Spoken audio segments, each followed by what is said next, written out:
ஹேடியஸ் evening ஸ்நாக்ஸ்க்கு என்ன பண்றதுன்னு யோசிச்சுட்டு இருக்கீங்களா? அப்ப இந்த கிறிஸ்பி பொட்டேட்டோ கட்லெட் ட்ரை பண்ணி பாருங்க. வெளியில நல்லா கிரன்ச்சியா, உள்ள நல்லா சாஃப்டா 10 நிமிஷம் போதும் செஞ்சு முடிச்சிடலாம். இது எப்படி செய்யுதுன்னு பார்க்கறதுக்கு முன்னாடி சேனலை மறக்காம சப்ஸ்கிரைப் பண்ணிக்கோங்க. எப்படி செய்யுதுன்னு பார்க்கலாம் வாங்க. ஃபர்ஸ்ட் இது செய்யறதுக்கு குக்கர்ல தேவையான அளவு தண்ணி சேர்த்து 2 உருளைக்கிழங்க கட் பண்ணி சேர்த்து மூடி போட்டு 2 விசில் விட்டு எடுத்துக்கோங்க. இதோட தோல் எடுத்துட்டு ஒரு பவுலுக்கு மாத்திக்கோங்க. இது கையாலேயே நல்லா கட்டிகள் எதுவும் இல்லாம நைஸா மசிச்சு விடுங்க.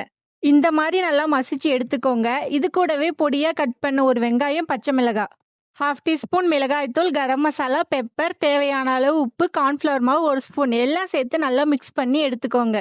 இப்போ ஒரு பவுல்ல கார்ன்ஃப்ளவர் மாவு 2 ஸ்பூன் கொஞ்சமா தண்ணி சேர்த்து கலந்து வச்சுக்கோங்க. இப்போ நம்ம ரெடி பண்ணி வச்சிருக்க மசாலாவை சின்ன சின்ன பால்ஸா உருட்டி இந்த மாதிரி ஃபிளாட்டா பண்ணி ரெடி பண்ணி வச்சிருக்க கார்ன்ஃப்ளவர் மிக்ஸ்ல டிப் பண்ணி பிரெட் கம்ஸ்ல கோட் பண்ணி 10 நிமிஷம் ரெஸ்ட் விட்டுருங்க.